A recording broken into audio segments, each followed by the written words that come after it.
So now to better understand that what we have discussed for the computation of the Prestress loss due to elastic shortening of concrete for the case of post-tension elements, we will try to apply those formulas that we have discussed in a sample problem.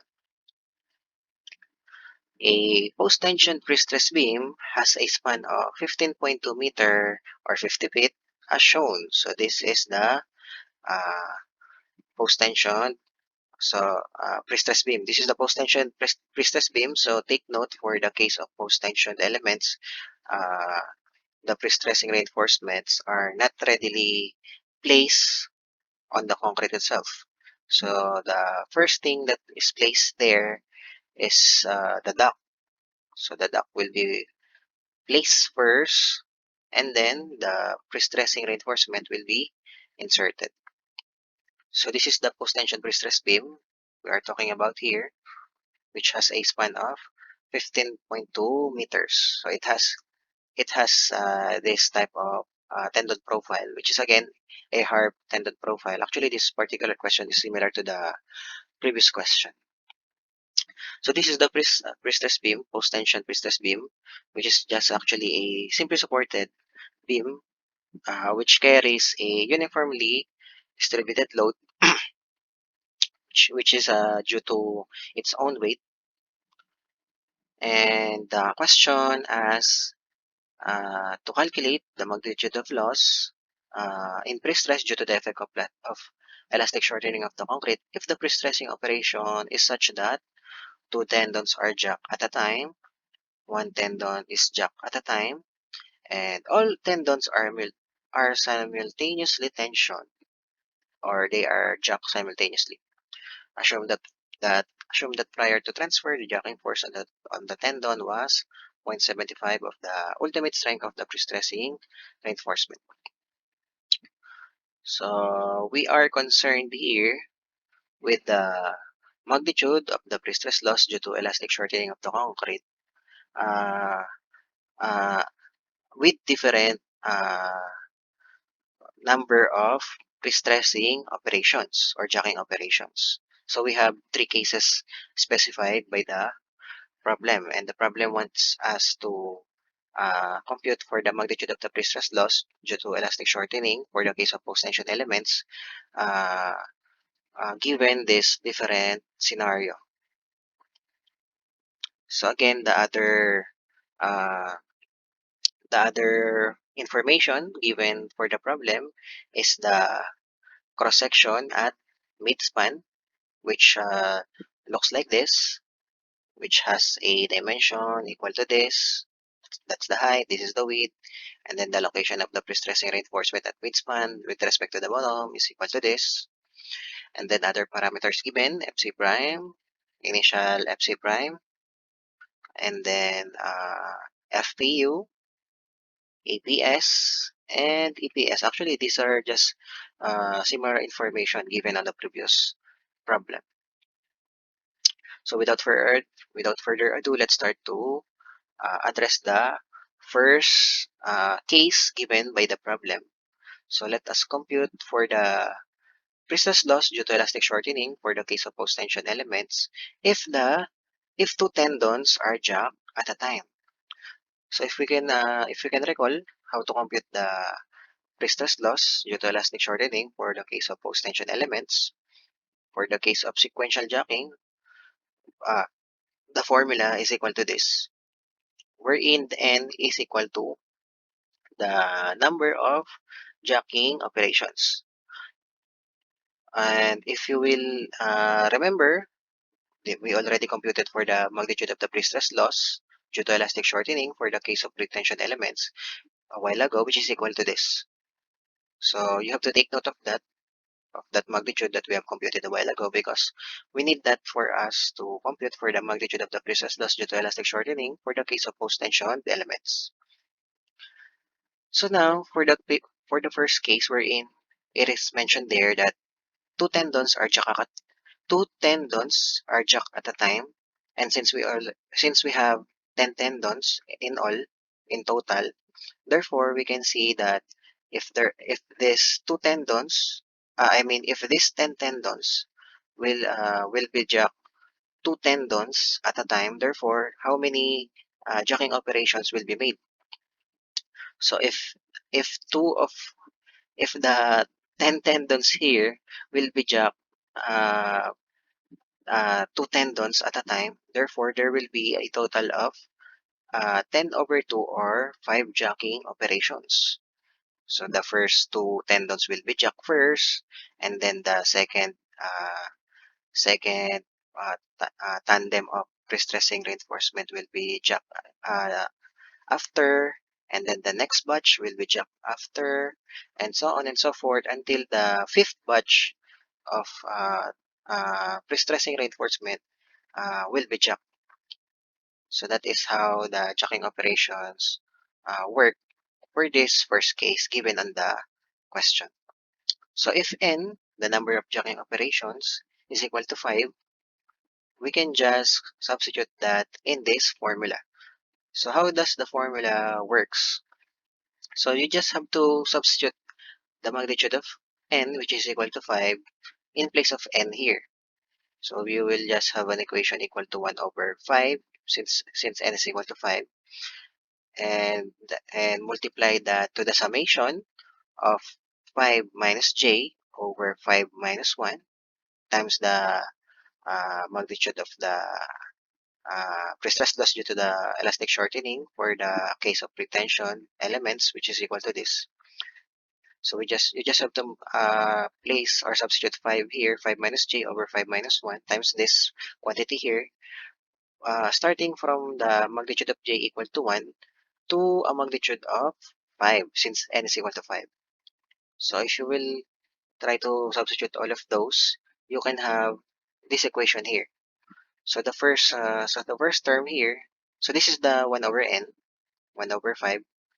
This is the first term that we will have if we will substitute j is equal to 1 here. So again, the equation will be 5 minus j, which is equal to 1, divided by 5 minus 1, which is equal to this. So that is the this is actually the pre-stress, the first uh, this is actually the pre-stress loss that will be experienced by the first batch of tendons that will be jacked times this. This is actually the magnitude of the pre-stress loss that the first batch of the tendons that were jacked will experience. And then after that, after substituting j is equal to 1, next is substitute j is equal to 2. So the equation will now be n minus or 5 minus 2 all over 5 minus 1. And then after that, substitute j is equal to 3. So the equation will now be 5 minus 3. 5 minus 3 divided by 5 minus 1. And so on until you come to n, until you come to j is equal to n, which is equal to 5. So if you will substitute that j, magnitude of j, the equation will now be 5 minus j, which is equal to 5, divided by 5 minus 1. So you just have to sum up all of these terms here because of the summation symbol here. You just have to sum up them, multiply to 1 over n, and then the pre-stress loss due to elastic shortening for the case of retention elements. And in that case, you will now readily compute for the magnitude of the pre-stress loss due to elastic shortening for the case of post-tension elements, which is equal to this. So that is actually the magnitude of the uh, that is actually the expected magnitude of pre-stress loss due to elastic shortening of the concrete for the case of post-tension elements.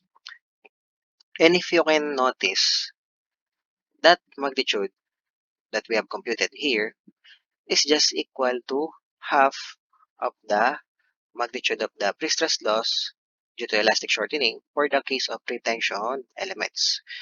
So that is just actually half of this, if you can notice. Usually that is the case for the magnitude of pre-stress loss due to elastic shortening for the post-tension elements. And just take note that this magnitude of pre-stress loss that will be experienced by the first batch of tendons that will be jacked will actually experience a magnitude of I mean a magnitude of Prestress loss equal to 100% of this, because the term that will result here is equal to 5 minus 1 over 5 minus 1 equals to 4 over 4 is equal to 1. So that just means that the first batch of the tendons that will be jacked will experience a pre-stress loss equal to 100% of this, since the result here is equal to 1.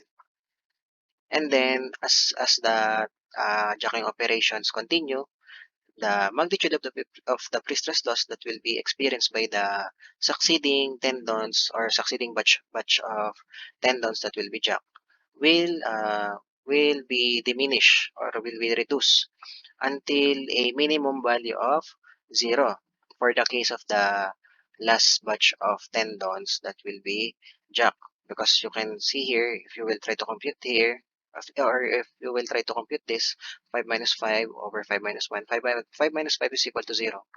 0 over 4, that is equal to 0. Therefore, that just means that this last batch of the tendons that were jacked receives actually no amount of loss due to elastic shortening of concrete. So it receives 0, 5 minus 5 is equal to 0. It receives 0 amount of pre-stress loss due to elastic shortening of concrete, the last batch of tendons that were jacked. But for the case of the first batch of tendons that were jacked, they receive the maximum magnitude of pre-stress loss that can be expected or anticipated to be experienced by the pre-stress reinforcement due to elastic shortening of concrete. So these are the things that I have mentioned a while ago. The note, the realization or the anticipation that I have mentioned a while ago. Expect that the first batch will receive the maximum amount of loss, and then the last batch of tendons that will be jacked will receive actually no amount of loss due to elastic shortening of concrete. So that is just for the first case here, the first scenario. So for the second case, wherein one tendon is jacked at a time, and therefore there will be a total of how many jacking operations if the 10 tendons will be jacked one at a time. So obviously there will be a total of 10 jacking operations, because you will jack each of these 10 tendons one at a time. So there will be 10 jacking operations. Therefore you just have to change the n here by 10. So the equation will look like this. So again, if you will try to compute that, the result will be equal to this, which is actually the same as what we have computed a while ago, and which is actually still half of the pre-stress loss due to elastic shortening for the case of pretension elements.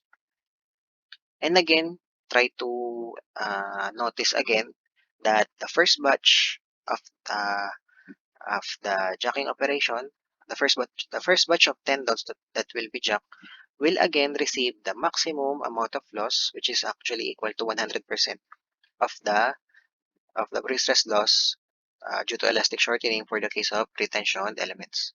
And the last batch of tendons will actually receive no amount of loss, since 10 minus 10 is just equal to 0. So the last batch will receive no amount of loss, but the first batch will receive 1 or 100% of the pre-stress loss that was experienced by the concrete for the case of retention elements. And lastly, for the last question, for the pre-stress loss uh, due to elastic shortening for post-tension elements, if the tendons are simultaneously tensioned or jacked, uh, in order for us to address that, you can just count how many tendon operations will be conducted there for the last case. So obviously, since the tendons are jacked simultaneously, there will be only one jacking operation. Although, if you will substitute that here, on this formula, the denominator here will be 1 minus 1, which is equal to 0, which will make the equation undefined. So how can we solve for the Prestress loss due to the elastic shortening of concrete for the post-tension elements if the tendons are jacked simultaneously? So actually, we don't have to use this formula for that case because this is just for the case of sequential jacking. So if you can remember, I have mentioned a while ago that for the case wherein the tendons or the reinforcement or the pre-stressing reinforcements are jacked simultaneously, there will be no pre-stress losses due to elastic shortening that will be experienced by the pre-stressing reinforcements. Therefore, the pre-stress loss due to elastic shortening of the concrete for the case of post-tension elements for the last case or the last scenario wherein the pre-stressing reinforcements are jacked simultaneously will just equal to 0. So there will be no effect to the pre-stressing reinforcement if the tendons or the pre-stressing reinforcements are jacked simultaneously. So you just have to remember that. So you don't need to use this formula because again, this is just for sequential jacking. For simultaneous jacking, this equation here applies. That just means that the elastic shortening of concrete doesn't actually affect the pre-stress force acting on the pre-stressing reinforcement if the tendons or the pre-stressing reinforcements are jacked simultaneously.